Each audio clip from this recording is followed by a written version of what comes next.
Just let me get my notes up. Okay. All right, good evening, everybody. This is Jeff Epstein with Real Progressives, and tonight we're going to do a discussion of MMT with someone who has significantly learned it, but is interested in getting farther into it. So Jesse Ehrnstrom, is that how you say it? Jesse Ehrnstrom? Exactly. Excellent. Welcome. I've seen your name around quite a bit. It's nice to finally meet you. I'm glad that we took a little while to schedule this, but I'm looking forward to talking with you about this. Glad to be here.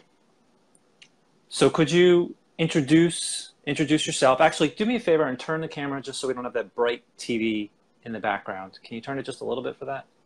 Perfect. All right. So why don't you introduce yourself and then tell us when and how you got into MMT. Well, my name is Jesse Ehrnstrom. As you said, I've been considering myself a progressive since I got into politics, realistically.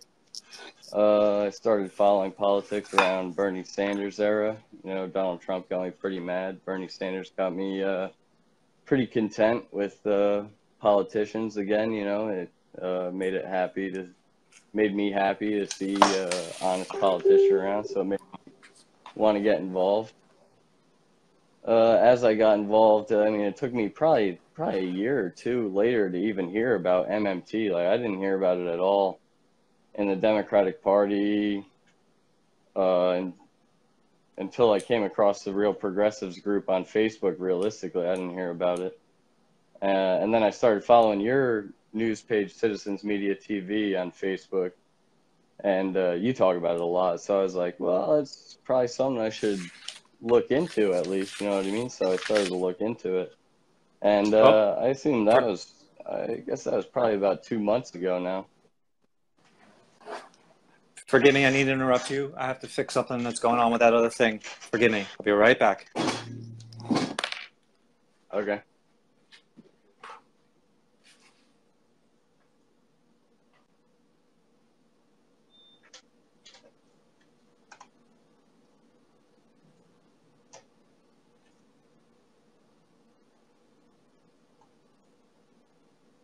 Technically better than doing nothing. How much better? Doesn't have to be much better. Just simply has to be better than doing nothing. And then they'll pass it. You don't have to say that it's better.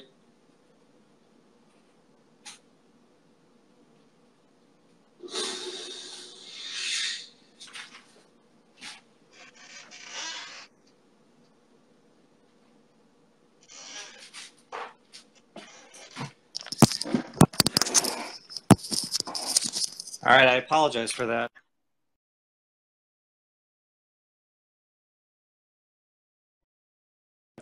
Can someone please, our Real Progressives people, please contact Jeffrey Ginter and say that it started over and that I believe it's fine now. I started it and checked the sound and it seems to be fine, so I started it over again. All right, Jesse, forgive me for that. Sorry about that. So when did you, I know you said you were following Citizens Media TV, which is cool. Actually, I expected that you were Real Progressives. When was about the time that you learned MMT? The specific time, the date? Probably about 2 or 3 months ago, realistically. I mean, I just started looking into it, you know, but once I heard Dr. Stephanie Kelton, you know, it kicked in, you know, it's like everything makes so much sense and made me question everything I ever heard before, you know what I mean? So who specifically did you first hear it from? Oh, I mean, I follow you because you're from New Jersey, so I follow your page before I was even part of the Real Progressives group, the Citizens Media TV page. Oh, that's great. Okay, that's great. I didn't know that. So why don't you say what do you understand MMT to be? Because, well, I should say that you've asked a lot of questions that I don't know the answer to. And those are the same questions that I asked as well. And it's just like, you seem to be looking at, we have some articles in the description that we might, if we have some time, that we're going to look at. And these articles are just filled with just wrong stuff. And so I wonder, so tell me, let's back up. What do you understand MMT to be? Well, it seems like we've all misunderstood the way the federal economy works. Everyone I talk to, realistically, even if I talk to Republicans, conservatives, Democrats, progressives, it doesn't matter. You know, they all think, they all have this embedded in their mind that deficits matter, taxes pay for federal spending, everything. They're like, every time someone brings up something that's like, oh, we want universal health care, they're like, oh, with my taxes? You know, that's just embedded in our brains. And it's just so unusual, because it's like, even Barack Obama, you know, when he was president, one of the biggest things that he loved to talk about was how he kept the deficit lower. He lowered the deficit. But realistically, it's like, the more I look into it, it's like, if the debt is just a record of federal spending, and it's hard to see that the deficit is a major priority to the Democratic Party, and then you see someone like Nancy Pelosi bringing up the pay-go plan. You know what I mean? It just doesn't make sense for the Democratic Party to be pushing something like that if modern monetary theory is as legitimate as it seems to be. Yep. I am sorry, but I'm dealing with two different things here, and I need to tend to that other thing for a moment. I appreciate you, and I appreciate the viewers being flexible. I got to see what's going on. Forgive me.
I'm letting Real Progressives people know that Jeff's stream died on its own. It was going fine. I'm going to try and start it one more time, but I can't keep jumping back and forth. So I'm going to start it one more time, make sure the sound is okay. Please communicate that to Jeff. It's only been, not that many minutes, so it's not a disaster right now. I'm starting it over. I'm going to check for sound. Please communicate that with Jeff. But if it goes wrong again, I can't keep jumping back and forth. So one last try.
All right.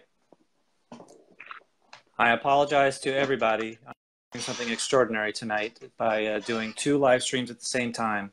Jeff's is pre-recorded over there. Seems like it is going okay. It died on its own before. I started it again. I'm not jumping back and forth anymore. I'm hoping that that continues to work. Jesse, I am really sorry. I appreciate your patience. Forgive the false starts here, but I'm not getting up anymore. Okay. So Jesse, you were talking about the Democrats, if you wouldn't mind reviewing that so I can get my head back into this regarding deficits and the Democrats and the pay for. If you wouldn't mind saying that again, that would be helpful. Yeah, I can't see you. Are you sitting back in your chair? No, I'm totally here. You can't see me? Let me look on the left. Oh, yeah, for some reason, I don't know. But you hear me okay, right? I hear you, yeah. Do you hear me, right? All right, so then I'm not worrying about video. As long as we have audio, that's fine. Oh, yeah, for some reason, I don't know. But you hear me okay, right? That's fine. As long as we have audio, that's fine. I'm not restarting this for the sake of video. Okay. So do me a favor, get just a tiny bit closer to the camera. And then if you wouldn't mind.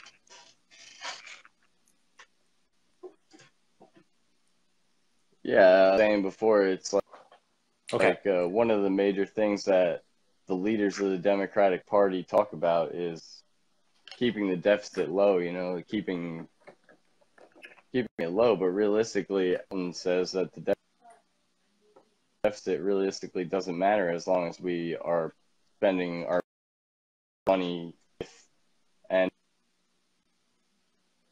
we have the resources available, which we do.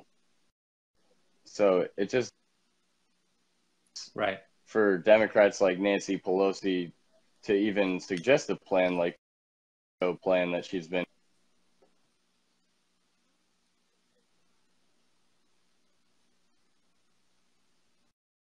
And I guess I stopped.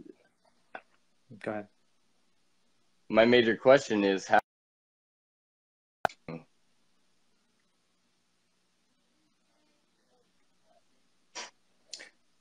Say the question one more time. How to avoid that thinking? Well, what do you understand the deficit? Well, the deficits are avoiding the deficits. So it seems to me that PAYGO, as an effort to avoid deficits, is actually an effort to prevent anybody from getting anything, because deficits are our income. So they pretend that the deficits are a bad thing, but they're actually what the people need to have income. And if we don't spend, I mean, the purpose of a government, this is important. The purpose of a government is to compel the people to use the real resources at our disposal for the benefit of society. And money is the incentive that the government gives the people to do it. And so when they spend money into the economy, that by definition is the deficit. And they want to compare it to when we go in debt ourselves and we have a deficit ourselves. So if we budget $100 during the week and then at the end of the week we end up spending 120, that's a bad thing as a currency user. But there is no comparison with a currency issuer. So a deficit with a currency issuer is not necessarily a bad thing. So does the PAYGO seem to you like, to me, it's an obviously bad thing. And I'm wondering, does it seem obviously bad to you as well? Like, what does the PAYGO mean to you? Yeah, well, I mean, realistically, it just ends up being the middle class pays more taxes to a bigger deficit, when realistically, deficit isn't really a burden on actual society. I don't understand why it's like such a major talking point in the party. You know, like these are party leaders that are talking about this. Right.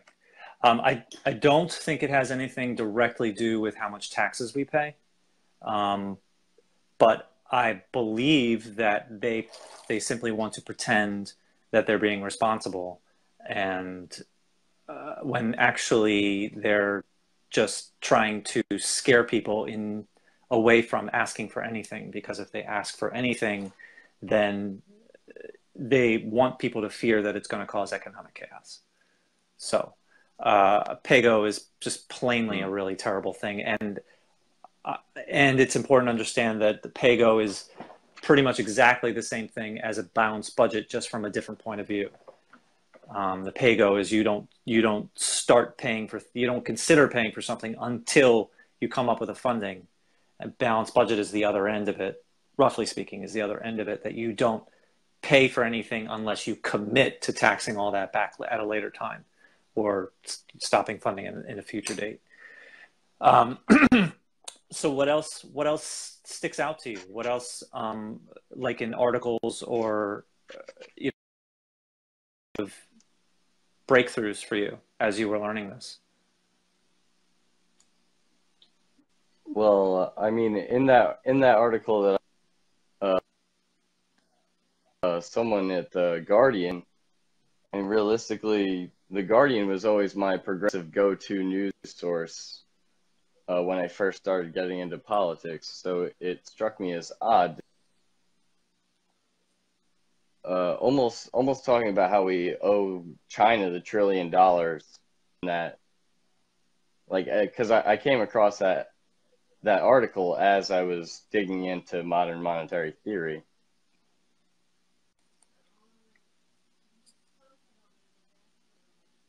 So can you explain why everyone believes that we owe China so much money, and why that's a talking point for both parties, perhaps? Sure. I don't know the in-depth too much, but I can give a feeling for it for sure, and I have a feeling our viewers can probably help some with that as well. First of all, that article has no author. I just realized that article has no author at all. So I wonder where that comes from, or, if it's considered opinion, or if it comes from an editorial board or something. You with me? Yeah. I was just looking at the article because you said it has no author. Oh, okay, good. Yeah, so there's no author there at all. But as far as owing money to China, first of all, it's sort of an absurd concept on its face. If we issue the currency, then what does it even mean that we owe someone money when nobody else is allowed to create it? But as far as what specifically we owe, we own the patent. Exactly. Yeah, exactly. We own the patent, so no one's allowed to create it. It makes no sense for anybody else to create it. So what does it mean, number one, to borrow? What does it mean? What does it mean to be in debt when there's nobody else in the world that's allowed to make it? There's no bank above the Congress. There's a bank above us. We go to a bank and we ask for a loan, and they choose to give it to us or not. There's no compatible situation with the federal government. So to say that we owe China money just on its face is really silly. We technically could owe them money if they choose to redeem all their bonds, but there's not much consequence in doing so. We just transfer some money from a checking account to a savings account, and they have their money. So what would even be the major consequence of doing that? And I don't know this stuff in depth, but just vaguely I understand that giving them $5 trillion or whatever it is just a matter of transferring some electronic money from this account to this account. And so now they have $5 trillion that they could spend, and what's the worst consequence that could happen? They buy U.S. products. That is a good thing. Maybe if they want to be real sinister, they could shut down some, they could buy some industry and destroy it or something. But there's a million different tools that we could use to prevent something like that. Like, we could increase taxes on them. We could create a regulation. We could do an executive order. We could just, you know, do some trade tariffs or whatever it is. There's a million different ways that we could avoid problems if they wanted to cause problems.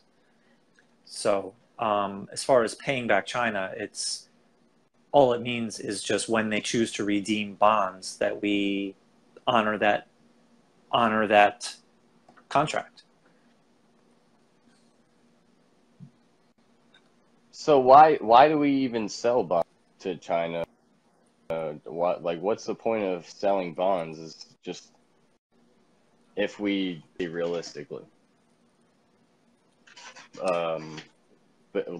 besides more than just having the resources available, being labor and whatnot.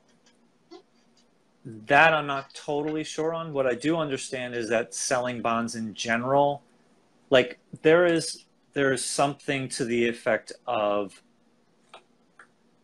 that when the federal government spends money, we must like somehow balance that with either bond sales or either borrowing or taxes, but not because we use them.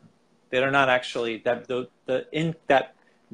money is not used for any purpose except because we choose to just make this stupid rule. It's like saying when you walk out a door, you must pick up a blade of grass, and as if that's an important thing.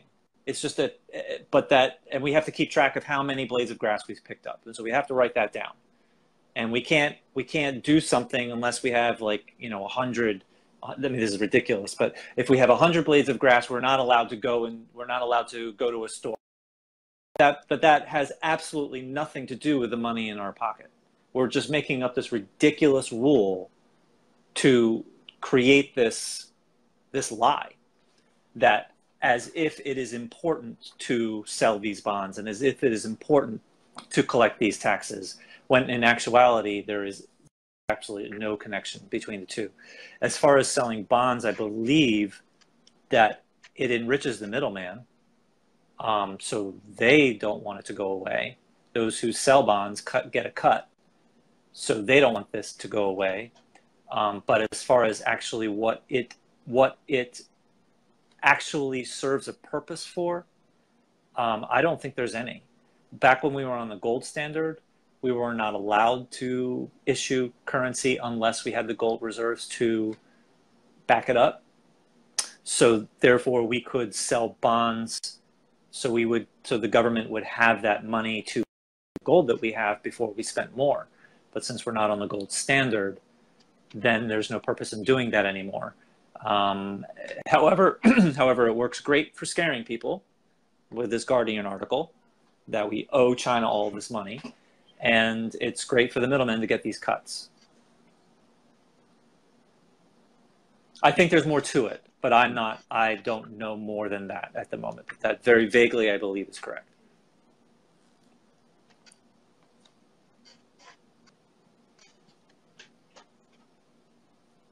Interesting.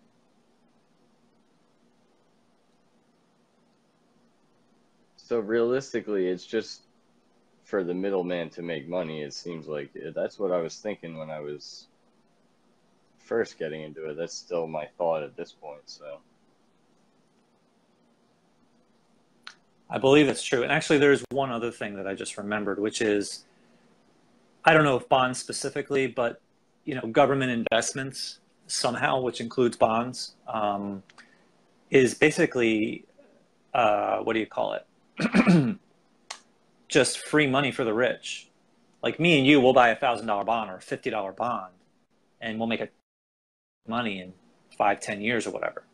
But if you're rich, you could buy $1 million every single year, and every time it matures, you just rebuy more bonds.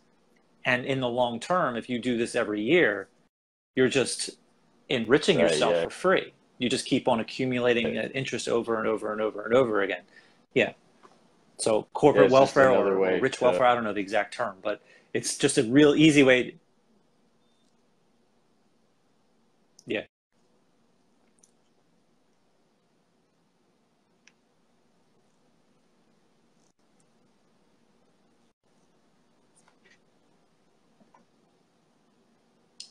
So someone said in the comments here, hold on. So Bud Quinlan said in the comments, we don't sell treasuries specifically to China. We sell treasuries to whomever submits the best bids.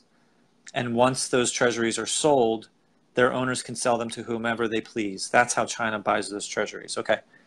So if Bud is correct, then some of the details of what I said are wrong. But generally speaking, it's still not, something really to worry about.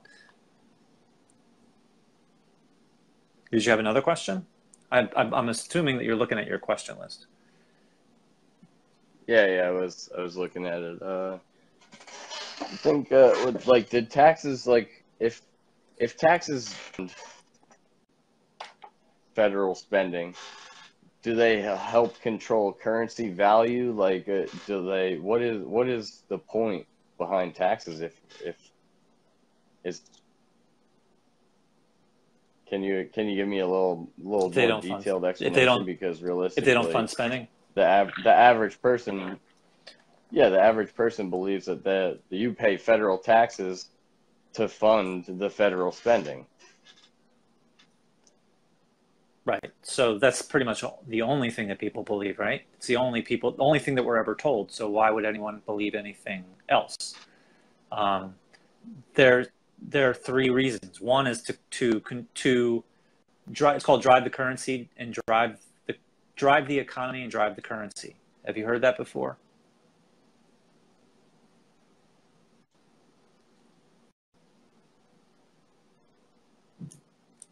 You hear me? I can hear you now. You know what, hey, Jesse, do me a favor. I'm not sure if it's your earphones. I don't think it's your earphones. They seem to be okay. But either your earphones or the connection, there's like a pretty big delay. Would you mind just getting off and then I'll immediately bring you back on? Maybe that'll kick it a little bit better connection.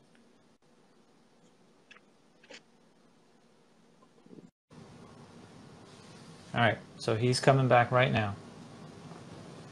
I'm not sure how it is for people out there, but for me, there's a pretty significant delay and there's some stuttering in what he's saying. All right, so we're back. You can hear me good? I see you this time. Yep. All right, good. Okay, so taxes. Have you heard of the term drive the currency and drive the economy? Have you heard that? Yeah, I have.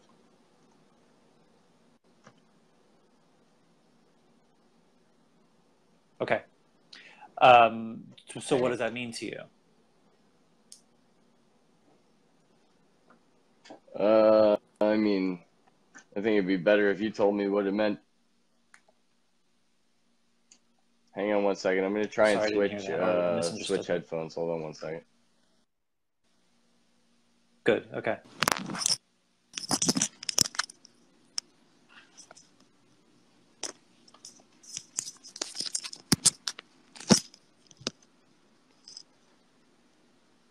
Hello? Yep. I have a feeling this is going to be a lot better. It already sounds better. Yeah, it does. It does.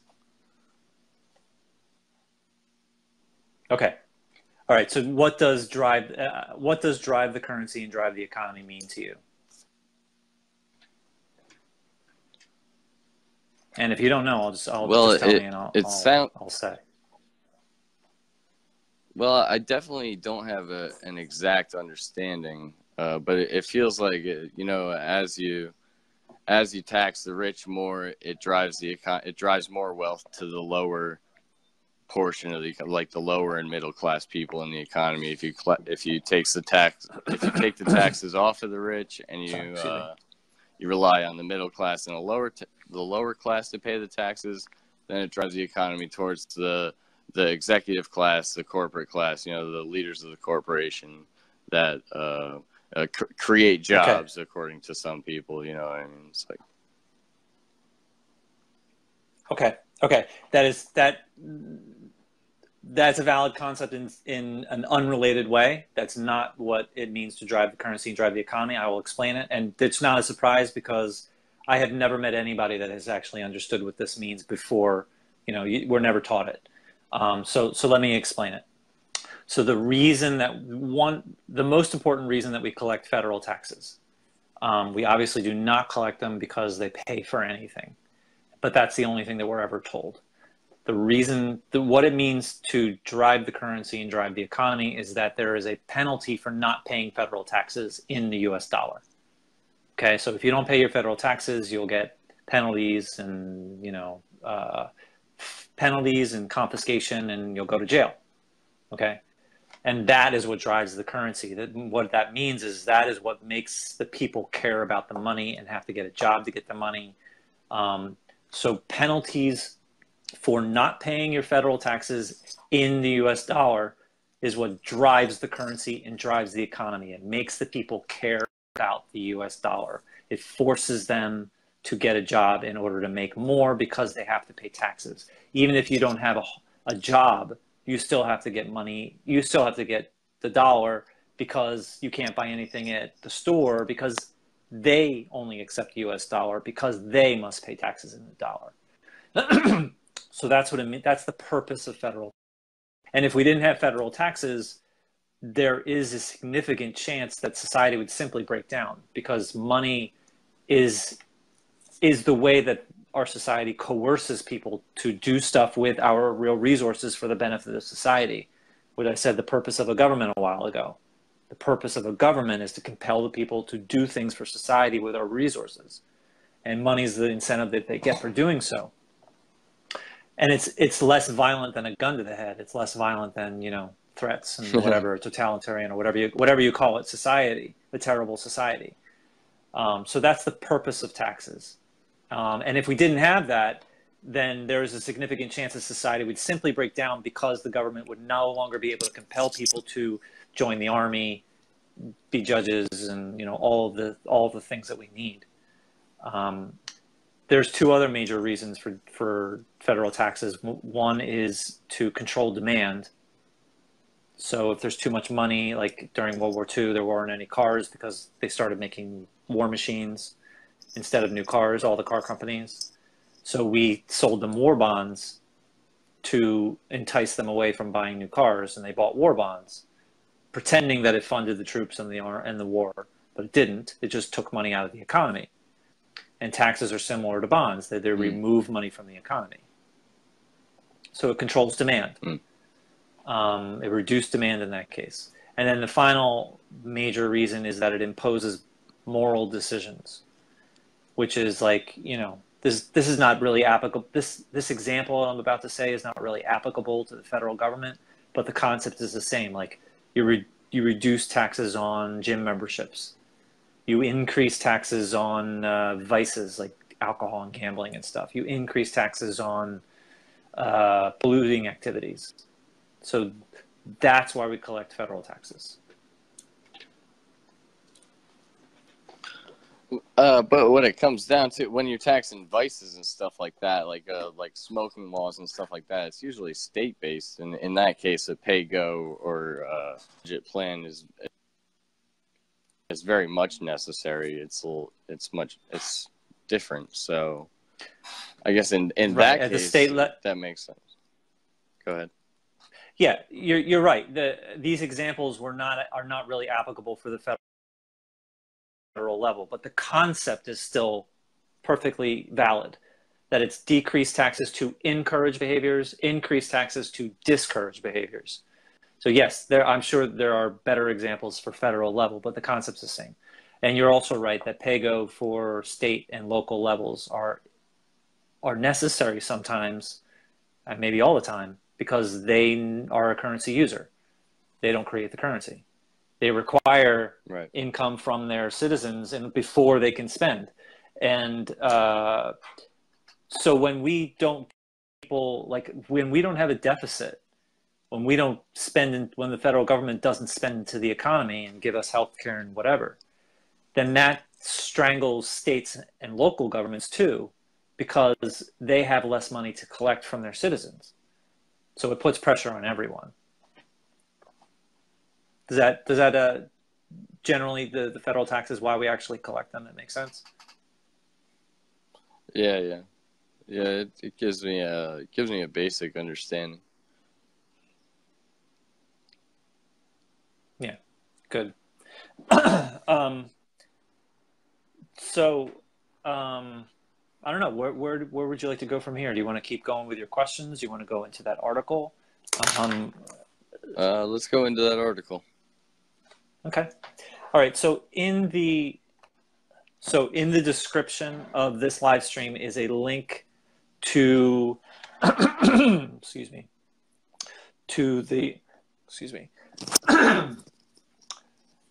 there is a link to an article on The Guardian. And if you would like to follow along, consider going to that article, and we'll look in it and see what is so wrong with it. Yeah, actually, someone's given a comment here to clarify what I was saying. So let's see. I'm not seeing it yet. He says, Rob says, what Jeff is trying to say is that the government also taxes as a form of a deterrent to discourage the use, but not necessarily ban the use. So you can decide, for imposing moral decisions, he's saying, you can decide how much you want to increase or decrease. So like vices, you know, Right. It's fine that people use, but maybe you want to stop them from becoming addictive. So you raise it some, but polluting activities, you might want to raise it, to shut it down. So raise it crazy. Okay. So in the description, there's a link to the Guardian article. So if you're interested in following along, please click on that link, and then we can start looking at that. Why don't you, if you have something that sticks out to you in here, otherwise we can just start reading it and just bringing up what sticks out to you. How would you like to do it? I could just read it through if you like, or... We don't have to read the whole article, and we just skip it. Okay. So the first thing I noticed is that there's no author. And that brings up a red flag for me. Why? I mean, it's pretty uncommon for an article, especially one that's so scary, to not have an author. So that makes me wonder, why is that? This is not marked as an op-ed. Is it considered an op-ed? I don't know. So, all right, so hold on. So I'm just going to start to look through. Yeah, right. I didn't even notice that at first, but I mean, that's a really good point. But it's definitely, it's in like the business and economics section of The Guardian, otherwise reliable news source. You would think that it's, I mean, it certainly gives the appearance of legitimacy. But the fact that there's no author just really feels wrong to me. So this is back from April. So let's see. So it says in paragraph 2, Beijing can deploy the economic nuclear option if Trump makes good on his campaign pledge to do tariffs. So the U.S. owes China more than $1 trillion, and China could send America's economy into a tailspin by sanctioning a dumping of U.S. Treasury bonds. Now, I can only say what I understand this to be. What it seems to me is that it is saying that China could choose to cash in its bonds. So they have $1 trillion in bonds, and they can simply say, I want my money. And we are not using that money for anything. So what consequence? I understand that the money for bonds are actually held. So it's actually in some spreadsheet at the Treasury.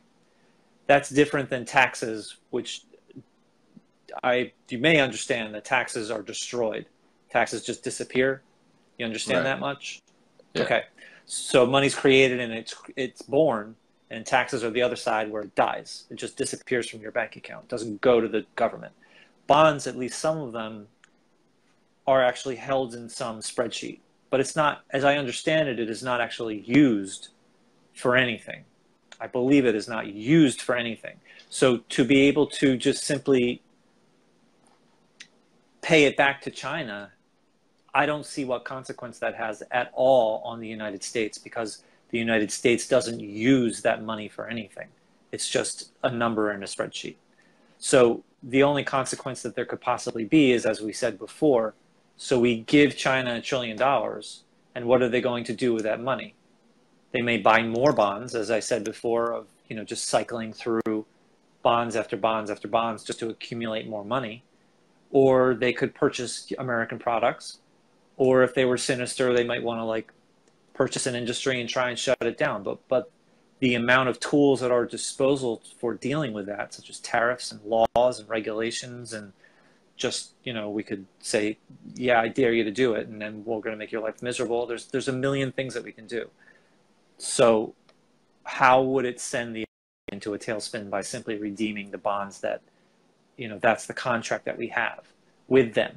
And to say that redeeming this, following through on our contract is going to cause any problems, I don't see how that's going to happen.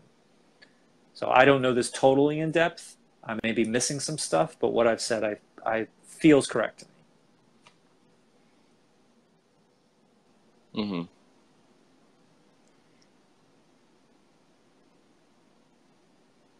Okay, so I'm just going to keep on looking down through the article. If you have something that you want to bring up, let me know. Otherwise, I'm just going to keep going through.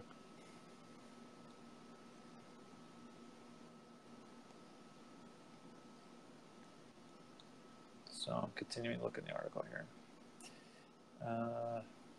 Okay, so it says, indeed, the U.S.-China relationship is a classic example of the old saw. If you owe the bank $1,000, you have a problem. If you owe the bank $1 trillion, the bank has a problem. What does that mean? What's that mean? China, or no. So it's saying that China owes the bank $1 trillion. First of all, they want to redeem. So the bank owes China $1 trillion. The U.S. government does. But again, there is no comparison to the situation between a currency user and its bank when they loan money. And the federal government and the Federal Reserve is underneath it. It only works at the command of the Congress. So there's just really no comparison, and I don't understand what problem that is alluding to.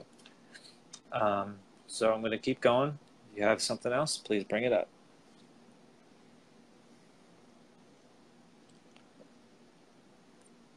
It seems like that in that paragraph, it seems like they're referring to China as the bank. It does. But it says if we're the currency issuer, how are they the bank? If they're just...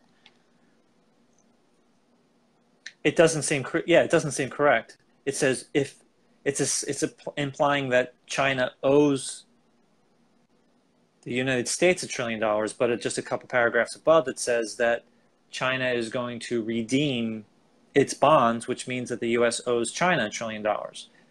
But we already had that $1 trillion to give them. It's just a number in a spreadsheet. So I'm not seeing what the problem is. But you're correct. It's like backwards. So Beijing's willingness to pump, so this is 5th paragraph. Beijing's willingness to pump the economy full of credit to finance unprofitable investment demonstrates its determination to avoid a sharp rise in unemployment. So I don't understand what that means. And maybe I just simply don't understand, and it's not bad, but something seems off with this. That what does pumping the economy full of credit have to do with a sharp rise in unemployment? I actually just don't understand that. Something seems off with that, but I don't understand that. Well, this is actually a pretty good understanding of the average person's view on the economy. You know what I mean? It's like people actually think that we owe China all this money. People think that China just pumps all this money into the United States. They're like, oh, here's all this Chinese money that we have left over that we can give you to the United States, but the United States is going to owe us interest on top of it. Whereas realistically, the United States is just selling the bonds to take the money out of the economy to bring it back later into the economy, I guess. Yeah, when you sell a bond, you're removing some money from the economy, and when a bond is redeemed, so it moves from. I don't quite understand this, but I'm pretty sure this is right. So when you buy a bond, it just is put into a checking account, meaning it doesn't accumulate, or a savings account. So it accumulates interest, but it's less liquid. So a checking account is, you don't accumulate interest, but you can touch it. You have access to it quickly. A savings account accumulates interest, but you can't touch it as quickly. It's not as liquid. So you have to move it to the checking account before you can use it, roughly speaking. So when you buy a bond, you're moving that money to a savings account. But the government doesn't use that money, if I'm correct. We don't use that money for anything. So when China redeems it, we simply move it back to the account. And there's no consequence to doing so. There may be some consequence to giving people a lot of money, and now they have purchasing power. But again, there's a million tools to deal with that if it's necessary. But yes, you're right. This totally caters to the currency user's point of view and tries to pretend. I mean, that's the big lie. That's the big lie. That the economy, a budget, and money to the federal government, to the currency issuer, is exactly the same as money in the economy and a budget to a currency user. And there's simply no comparison.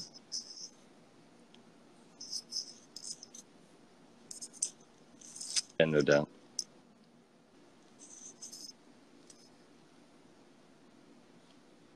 So I'm continuing down.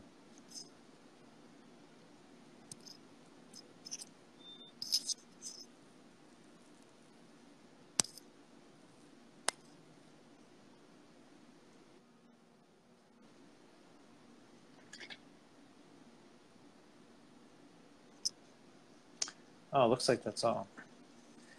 No, just a moment.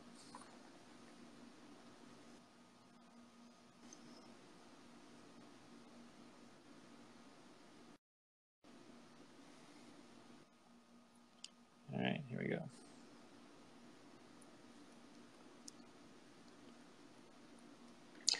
All right, so something else. So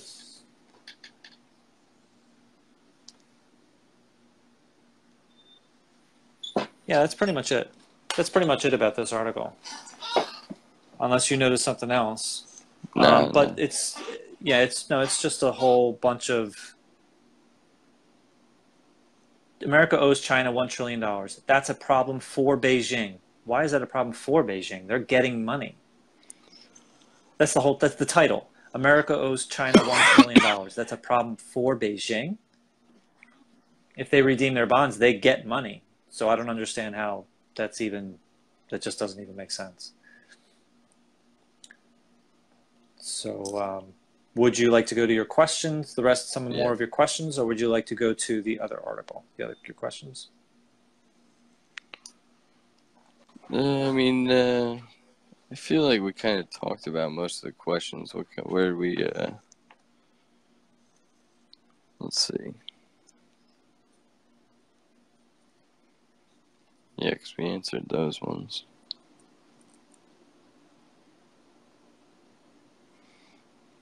I feel like there's more to it. I think there's more to it. But I think at least we're sort of touching on that it's all sort of the tip of a bullshit iceberg, pretty much.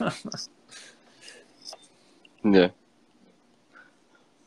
Here, question 3, I guess we could touch on a little bit, maybe. Okay. I was reading Dr. Stephanie Kelton earlier this week suggesting MMT has really been around since the 40s. Why is MMT not common knowledge?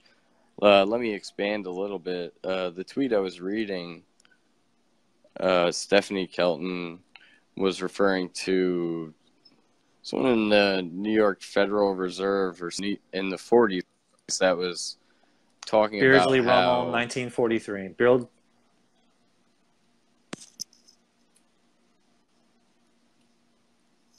Finish, please. You went out. Oh. Oh, yeah, you hear me right. now? Well, yeah, Yeah. well, I'll continue in a moment. I just want to say it's 1943, Beardsley Rummel. I believe he was the chairman of the Federal Reserve or something. And during the end of the Depression to the end of World War II, the U.S. only went off the gold standard. So in 1971, a lot of countries went off of it. So back at that time, he said something like taxes for paying for stuff is no longer, necessary, something like that. So go on with your question, please. Well, I mean, realistically, if modern monetary theory began when FDR was president, when we went off the gold standard originally, why does no one know what modern money is? Why it's not realistically modern? It's been around for 80 years. Why did it take me 3 years of being actively involved in politics to even hear about it even once? Well, honestly, it's really been around since 1776. It's been around since our country began. I mean, even though we're on the gold standard, that doesn't mean that we don't create currency. It's the gold is just the ultimate human created stupid rule that, we are not allowed to create $10 if we only have $9 in gold. But what's stopping us from creating $20? Nothing, except for just a human decision. So we have been creating the currency since society began. So MMT has been around since the very beginning. As far as why people don't know it is because if we knew it, then we would demand things that actually, that we needed, and it would make the powerful less. If we got single payer health care, now we could stand up to our bosses. Now we don't have to worry about our family's health care. So we could stand up to our bosses and say, you need to treat me better, you need to pay me better, or I'm going to get a better job. Now, but not having single payer health care, we're risking our family's health. Not having single payer health care. If we stand up to our bosses, we risk our entire family's health care. So we can't stand up to our bosses. So now they get the profit off of us. Now we can't stand up to them. But for me, the most important thing is if we can't stand up to our bosses because we risk our family's health care, then we can't run for office. So now we can't kick the corrupt people out of office and create the government that we need for the people. So if we knew MMT, then we would demand these things. So therefore, it is in their very large interest in keeping us not knowledgeable. So I think that's the answer. Yeah. Well, I guess everything is kind of, knowledge is definitely high, but at the same time, you have people like Bernie Sanders suggest we need Medicare for all, but every time he talks about Medicare for all, and someone brings up, oh, well, I don't want my taxes to raise. He's like, well, you might pay a little bit higher taxes. Says that Right. You might pay a little bit higher taxes, but realistically, if Dr. Stephanie Kelton was his economic advisor during his campaign, I don't understand why he would even suggest that we would pay a higher tax. Someone like Bernie Sanders, because he must know what MMT is if his economic advisor was essentially one of the most vocal proponents of it. You know what I mean? Absolutely. Yeah, so this is my theory. My theory is that he knows it just fine. But politically, he just has no clue with how to deal with it. That's my guess. But he's actually gotten better. So in 2016, he put out, and it's actually still on his website. If you go to his website and then go to the issues page, berniesanders.com, go to issues, and then go all the way to the bottom. At least it was there last I looked, just recently. There is how Bernie pays for his programs. And it lists every single program and exactly what taxes are, whatever it takes to actually pay for those things, how much it costs, how he's going to pay for it. And that is like really terrible, because I memorized that document in 2016 and I gave presentations where that document and that advice was a significant part of that presentation. Right. So he wasted a lot of my time because of that. So recently he has not been doing pay-fors. Like in April, he just said, why are pay-fors only for programs for the people? We never talk about pay-fors for the programs for the rich, the military, and the tax cuts. So, we stopped talking about that. So he's sabotaging less. What's so bad about it is that it hurts people that want to teach it. So when I go to someone and I say, taxes don't pay for stuff, then they say, well, Bernie Sanders says it does. So I don't believe you. I believe Bernie. So it sabotages us. So what he's doing now is he's not giving pay-fors. So he is sabotaging less. He's not saying accurate information, but he's sabotaging less. So instead of before where they would say, I don't accept Bernie's programs because it would raise my taxes, now they're saying, I don't accept Bernie's programs because he won't say how to pay for it. So that's actually a significant improvement. So his federal job guarantee, there is no pay for. He has talked about how he's going to pay for it, but in the bill itself, I believe there's no pay for.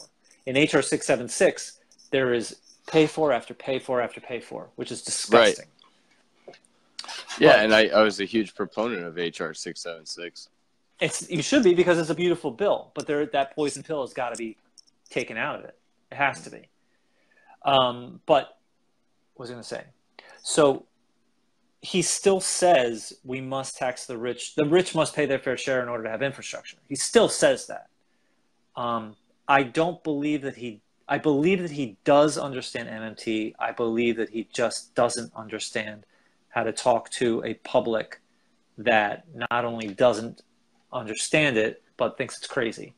So that's my assessment of Bernie Sanders. Yeah, because the first question you always hear when you start talking to someone who doesn't understand MMT is, oh, you think we can just print as much as we want? I guess that's the first thing that comes to their mind. Right. Yeah, that's pretty terrible. It's a pretty terrible, lazy reading of it, that, the government can print money, so therefore we are obligated to print infinite money to the extent that it causes hyperinflation with no consideration of real resources. No, we can print money, period. We can commit murders every single day if we wanted. We can. Does that mean that everybody's going to commit murders every single day? No, there are serious constraints that stop us from doing that, like the police and our neighbors and guns. We have the ability to play video games and never go to the bathroom again, but there are pretty serious constraints that will stop us from doing that, like falling asleep and, other biological needs.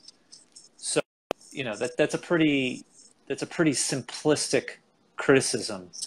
And, it just shows that there's not much effort into actually understanding even the most basic concepts. Yeah, I have that argument but people bring that up all the time. And I don't put much energy into it, but you just go through the motions of, I just had a discussion early today. I just had someone say, they said, yeah, we can't have these programs, we should pay back our debts. And I'm like, we create the currency. What does it mean to be in debt? I said, it just got into this argument of, so we can just create money and that, that'll cause hyperinflation, right? And then it was a discussion of, well, no, we can tax, there's a million tools we can do, and we couldn't even if we tried, because real resources will stop us from doing that. And either it will, it just simply won't work most of the time if we try and spend more money than real resources are available. And then they say, well, taxes are theft. I said, okay, so now you're saying one of the primary tools to control inflation is theft. So we're not allowed to tax anymore. So therefore, if the U.S. has the ability to create money and does not have the ability to tax, then by definition, that means that we're going to create infinite money, and lose control of our currency, and therefore definitely create hyperinflation. If you're not allowed to tax anymore, or if the American people got together and refused to pay taxes ever again, then the government loses control of its currency because there's no way to remove money from the economy anymore. Right. Right, yeah, and I mean that's why like a billionaire's or a millionaire's tax makes so much sense, because but at the same time, a lot of people that suggest things like the millionaire's tax, a lot of people that suggest things like that, they want them to pay for our things. They don't want to tax that money because they want to take the money out of the economy and help the lower and middle class thrive. They want to tax the rich because they think they need the rich to pay for our stuff. And I mean, I used to think that. I thought that for a couple of years, you know. So what is the difference between those two situations? You said tax the rich because it will help the people.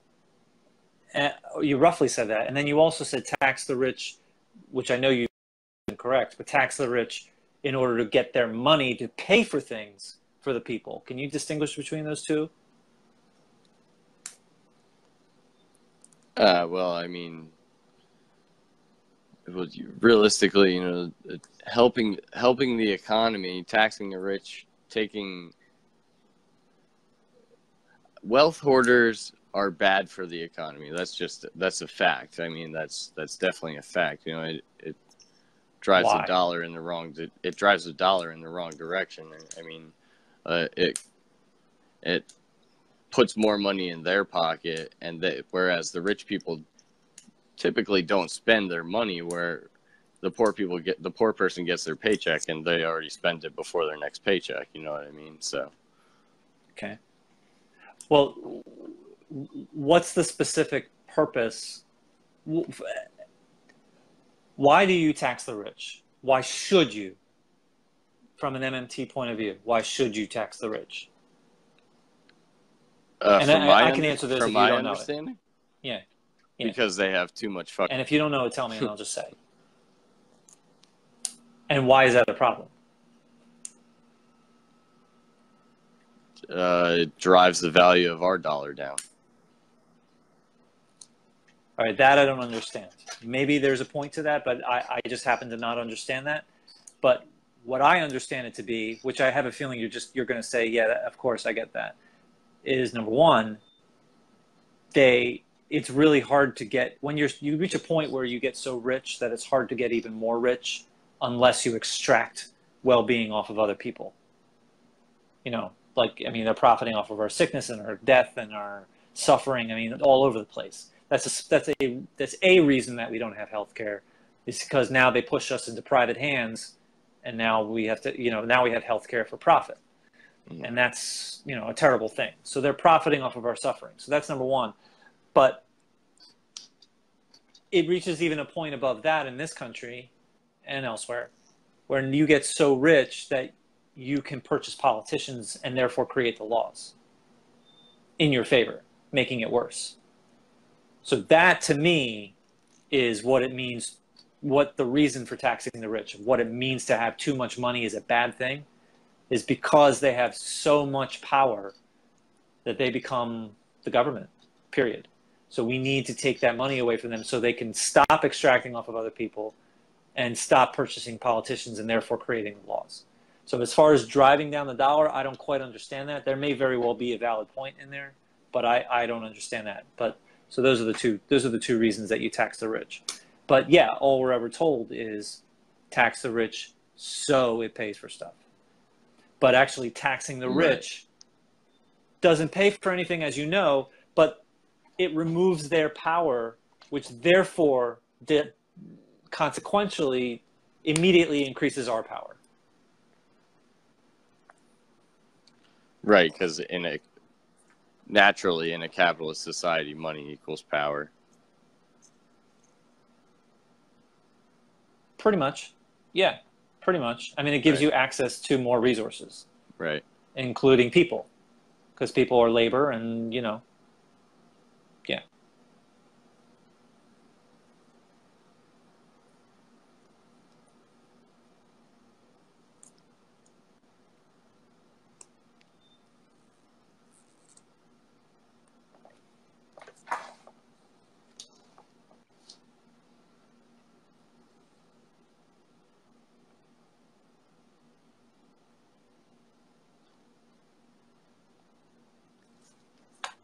I'm assuming you're looking. I'm going to check Jeff's live stream while you're looking.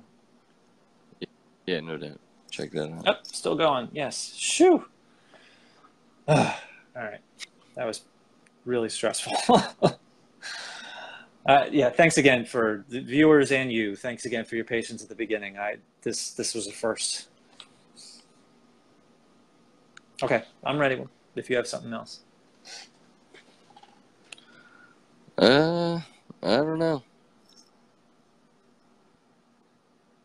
I'll definitely be looking at MMT in a different direction now that we've had this conversation, though. Do you have... What is... Go ahead. Well, I have a better understanding. I have a better understanding now that I've actually talked to someone about it. What stuck out to you? I actually am not exactly sure what has changed for you.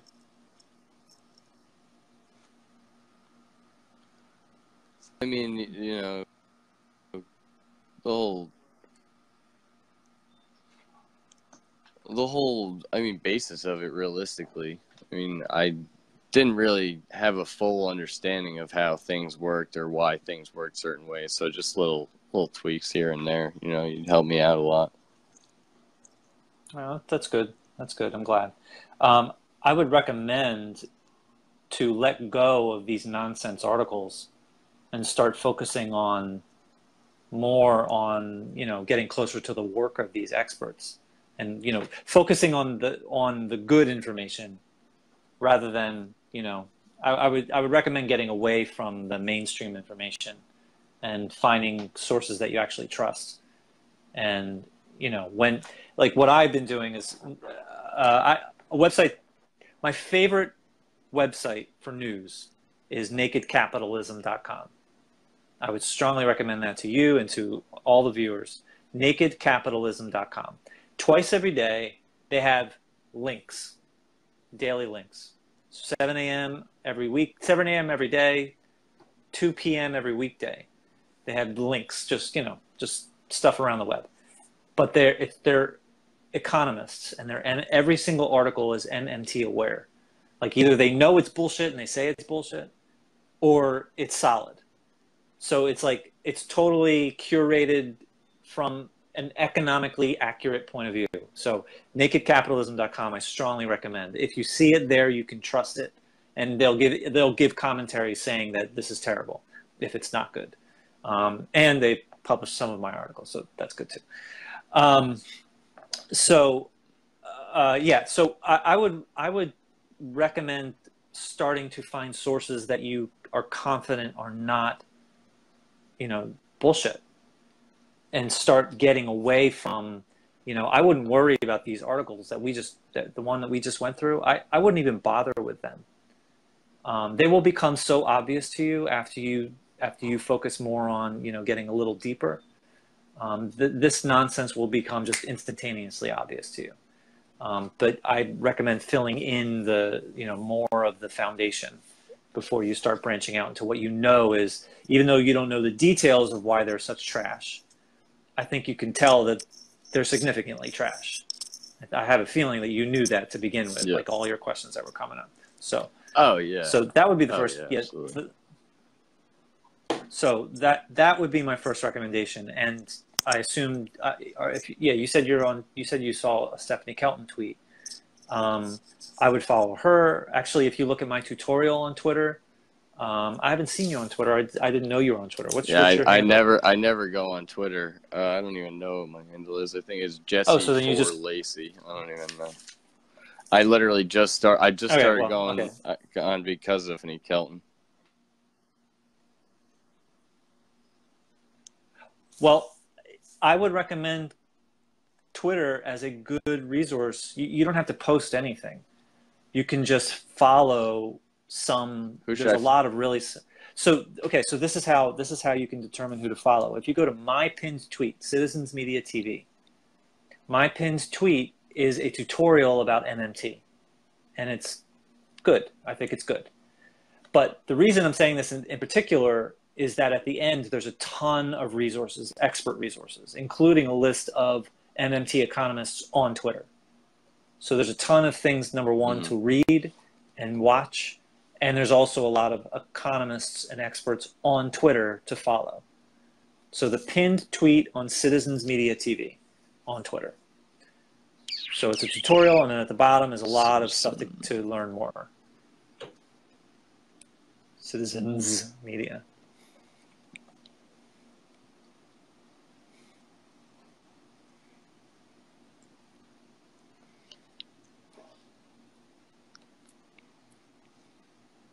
Yeah.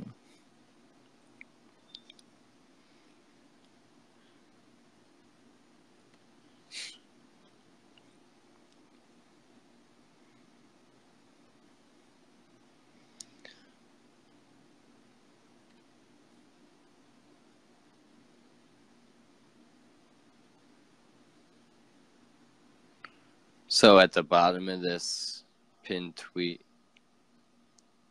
it's a whole thread. You know what I mean by thread? It's just the thread, tweet after tweet after tweet. It's like 30 long. It's like 30 tweets long.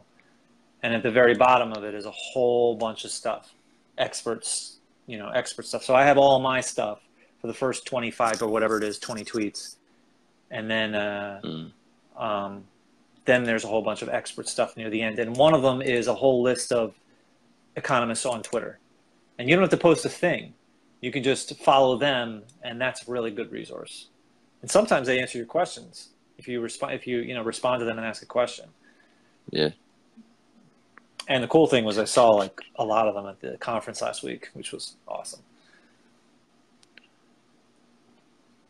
You spoke at that? Do you know about the conference last week? I saw you ago? post about it. Yeah, it was incredible. It was an amazing conference. I gave my lesson at the lunch times on each of the 3 days. Jeff Ginter and I were on a panel, which was about teaching as an expert versus teaching as a non-expert, which was great. And yeah, Stephanie Kelton was there, Randall Ray was there, Pavlina Cherneva was there, Raul Carrillo was there. It was amazing. It was really amazing. You guys meet all of them and talk to them a little bit? Well, I spoke to Raul a little bit. I embarrassed myself in front of Stephanie Kelton, but that's okay. Bill Mitchell was there. He's awesome. He's incredible. I mean, him and Stephanie and Randall Ray and Scott Fulweiler. Scott Fulweiler was there. He actually gave me feedback on my lesson. I changed something because of him. Which was, really cool, exciting. Yeah, it is cool. Yeah, actually, one of my things that was hard for me at the conference was, I see these people as celebrities, and I think that's a bad thing on my part, but I do, and I'm intimidated by them, and I felt like a fool of just, had to interrupt to say hello, and then I felt like a fool and whatever. But at the end of the conference, I ended up talking with Bill Mitchell and his wife for like an hour, which was incredible. Bill Mitchell is, do you know who Bill Mitchell is? I've seen his name around it. I said, I just got into it. So he's probably the most prominent MMT economist in the world. Stephanie Kelton is the most popular and works closely with Bill Mitchell. But I think Bill Mitchell is probably considered the most senior MMT economist in the world. I may be wrong, but that's certainly not far off. So Bill Mitchell, Stephanie Kelton, the whole list is there. Definitely recommend following them. Yeah, I just found the tweet. It followed all of them. Good. All right, good. So there's some recommendations in the comments too. So someone says deficit.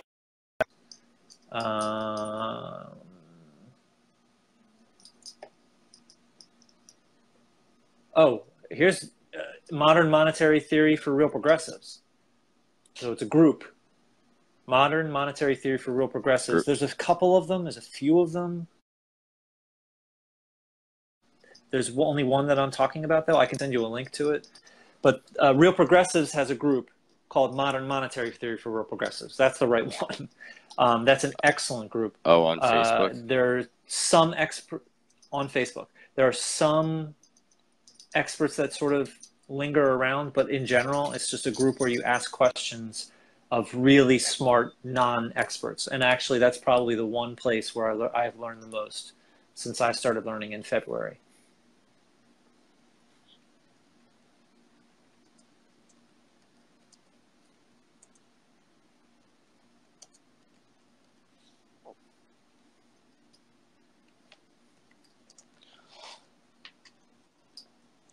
All right, Jeff. I think that's it for me. You got anything else? Nope. I think you have a really good start. I think you really weren't that far off. And I look forward to seeing, maybe retweet some stuff on Twitter and tell me how you're going. I'm very curious of what's going to happen within the next couple of months and see what changes for you. Yeah, no doubt. I mean, you have my phone number too. You can text me whenever you want to talk about MMT. I'll probably message you on Facebook whenever I have questions. Realistic. Please do. And in fact, if you feel comfortable, when you get comfortable on Twitter, then we could probably guide your questions towards an economist as well. So yeah, please feel free. I would love to try and help. Yeah, no doubt. All right, thanks for doing this with me. I appreciate it. You too, Jesse. I'll talk to you later. If you have a desire to volunteer, you want to learn some skills, don't think you're walking into Microsoft. We're not Microsoft. We're just a bunch of volunteers trying to put this thing together, but we do have a plan. And if you're interested in learning, you're interested in contributing, and you're interested in being a part of something greater than yourself, that's not just politically driven, that is beyond politics, it's over politics, it's broader. If you want to be a part of something like that, we want you to be a part of us too. Make no mistake about it. We are all about modern monetary theory, and we're proud as hell of it. We don't pull punches, we don't make excuses, and we don't provide air cover for people that get the economics wrong. But the rest of it, we go hand in hand with almost everyone when it comes to the progressive movement's desire for green energy, when it comes to the progressive movement's desire for healthcare, when it comes to education, all the above. So think about it. We could use your money for sure. If you would like to help us on a monthly basis, please go to our Patreon account. If you want to send a check, we have a P.O. Box now, P.O. Box 313, Lewisberry, Pennsylvania, 17339. We have our Patreon account, like I said, for monthly donations. And we also have a PayPal for one-time donations. I'm hoping that if you volunteer, you'll look at the button on our page, the page that's associated with this live stream, and you'll click on that button and you'll sign up to volunteer. If you've got video editing skills, if you've got writing skills, if you've got project management skills, if you've got business analyst skills, if you've got process management skills, if you've got a desire to be a part of something and are willing to learn and have no skills, but willingness, please click that button and sign up. And if you just want to know what's going on, go ahead and sign up so we can get our newsletter out to you as well. But in the meantime, though, I just want you to know I appreciate every one of you for supporting us, even watching these live streams, coming to our page, sharing our content. We are going to change the world. I assure you that, one way or the other. And I hope you all will be a part of that. I'm Steve Grumbine with Real Progressives. Have a great evening, everyone.